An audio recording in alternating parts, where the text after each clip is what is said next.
slowly, I realize the instability of the experiencer as well. And it's a jolt in the system. It's a massive jolt. And you initially you are just involved in the experience, and then um, I feel okay, focus on the experiencer, and then you find the instability of the experiencer as well, because then somehow experience and experiencer are one. And in some ways, I feel because the reality of experiencer is directly connected to experience. Can you say this last part again? And the reality? Reality of the experience here is directly linked with the experience. Um, and then I start to focus on the one that is seeing the whole thing. I feel still I don't see, I don't feel that being in entirety somehow. It's opening up, but I don't feel it in an entirety. It feels like that. Yeah. And I mean, somehow I'm okay that I'm not being able to feel it in entirety, because just to realize the instability of experiencer, it gives a lot of freedom. But just I wanted to bring it to you. Understand. Also, just chance to connect with yourself, and Oh, yeah, I just wanted to bring it to you. thank you. Thank you. It's a very important thing I would like to discuss about it. No? It is like this. What we are calling in one sense spiritual growth is like this. That you the being want to, as if you the being want to continue playing the experiencer, meaning continue having the experiences, but want to wake up more, want to have more pure experiencing in a way. That is where uh, the spiritual growth happens, you can say. The experiencer becomes more self-conscious, self-aware, but still remains the experiencer. Still continue playing the experiencer that or feeling that I am the experiencer. Because the very mechanism of experiencing requires meaning at the individual level, that it is my experience or it is happening to me. This requires certain setup, certain, you can say, forgetfulness in the being. It requires that, through which a individual experiencer is created, and through the eyes of the individual experiencer everything is seen now. So this is one part of self awareness that grows, that the experiencer becomes more experiencer does not become more self conscious, it just becomes more conscious experiencing, you can say, no? So when the experiencing become more conscious, it is basically the experiencer becomes more conscious that experiencing is happening, no?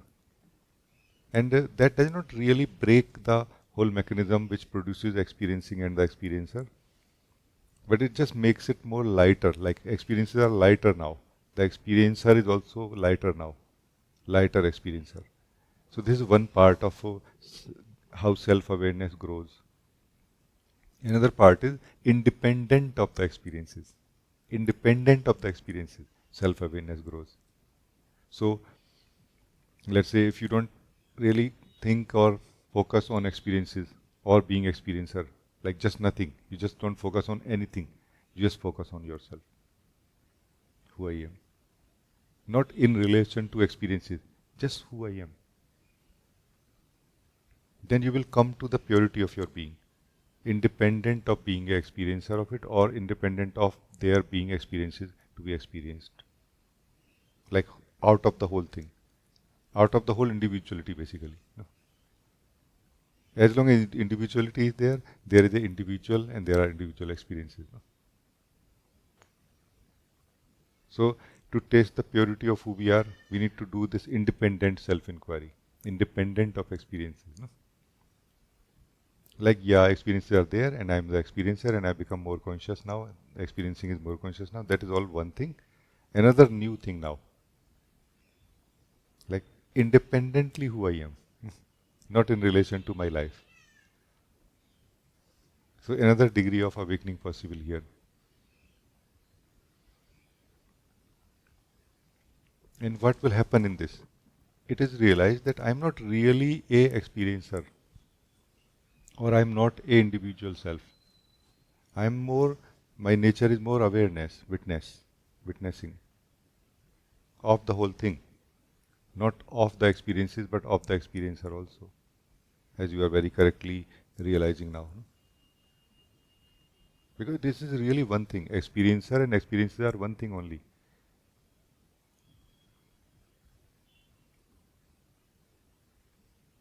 That's why if you can be fully into the experience, you cannot survive as the experiencer that time.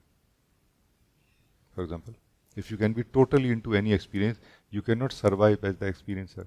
Even the experience of fear, if we can be fully into the experience of fear, there cannot be anybody left there to be afraid of it. There will be just the experience of fear and the pure witness of it, who is always free from it, like simply not touched by it. Because the that which is aware of the experience is out of the range of the experience always. It is beyond subtlety.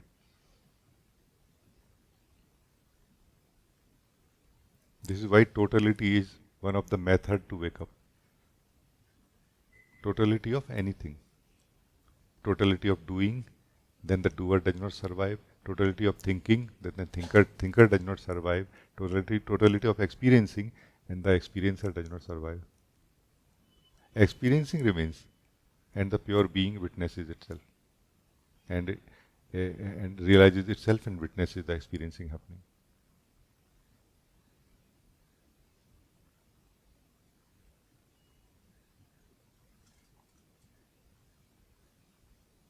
So there are only two ways, in and out of experience. In is total. Totality is the into the experience, being total, or out of the experience, realizing who I am, questioning who I am. Doesn't matter what experience is happening, just simply questioning who I am. Because that will be out of the experience, or that will be freedom from the experiencer. How the experience matters? It matters because it is my experience. My means what? Who are you? Whose experience it is? So this is where the gray area is. This is where the self unawareness is living.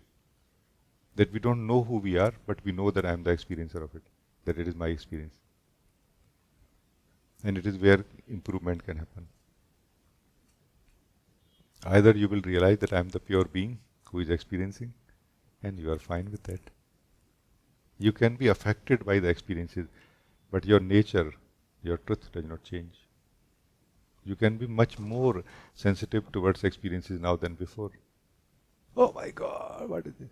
But somehow you know that I am still remaining same being after this. So it all kind of start becoming more like a play for you. Very intense, very like, because you are very open now. Before we were very conservative because the experiencer cannot allow itself to go deep in the experience. Now you know why. Because the experiencer will disappear if it goes deep in the. That's why we have the fear of going deep. What we are calling generally fear of intimacy basically is fear of going deep in any experience. Because the experiencer disappears in the intimacy, in the deep depth of the experience.